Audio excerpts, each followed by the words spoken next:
हुजूर रोजाना सुबह सुबह बकरियां लेकर जाने लगे, लेकिन फिर एक दिन बीबी हलीमा ने कहा, मेरे प्यारे बेटे, मेरा दिल नहीं मानता कि मैं आपको बकरियां चराने के लिए भेजूं। आज के बाद आप नहीं जाएंगे।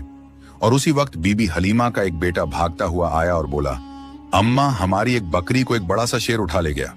बीबी हलीमा की आंखों में आंसू आ गए। जब प्यारे नब्बी ने मां को तकलीफ में देखा तो फरमाया, ए अम्मा, रो नहीं, मैं अभी जाता हूं और बकरी को शेर से लेकर आता हूं। बीबी हलीमा ने कहा, बेटा, वो बहुत खूंखार शेर है, वो अब तक हमारी बकरी को खा गया होगा। प्यारे नब्बी ने फरमाया, जब मैं मोहम्मद शेर से अपनी बकरी मांगूंगा तो मुझे यकीन है शेर वापस करेगा। फिर प्यारे नब्बी अम्मा हलीमा को लेकर जंगल की तरफ रवाना हो गए और जंगल के बीच खड़े होकर पुकारा, ए जंगल के शेर, मेरी मां हलीमा की बकरी वापस कर दो। फिर जंगल से 2-3 बड़े शेर बीबी हलीमा की बकरी को साथ ले लिए। दौड़ते हुए हुजूर पाक के करीब आए और कदमों में बैठ गए। प्यारे नब्बी ने फरमाया, ए शेरों, क्या तुम्हें पता नहीं कि ये मेरी मां हलीमा की बकरियां हैं? बताओ, तुमने मेरी मां की बकरी क्यों उठाई? शेरों ने अदब से कहा, ए अल्लाह के प्यारे महबूब, जब आप बकरियां चराने आते थे तो हम छुप छुप कर आपके चेहरा ए मुबारक का दीदार करते थे, आपके हुस्न को देखते थे। ऐसा हुस्न हमने कभी ना देखा था।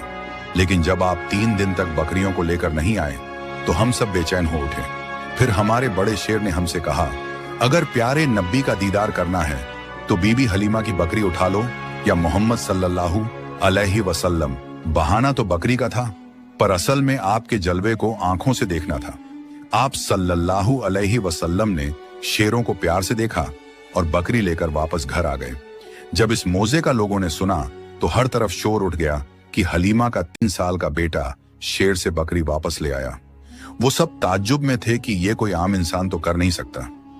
इस तरह बचपन से ही हुजूर पाक की मशहूरियत में इजाफा होता गया। रेगिस्तान की हवा उस दिन कुछ अजीब सी थी। बीबी हलीमा की झोपड़ी के पास बच्चे खेल रहे थे और नन्हे मोहम्मद सल्लल्लाहु अलैहि वसल्लम भी उन बच्चों के साथ कुदरती मासूमियत और सुकून के साथ खेल रहे थे।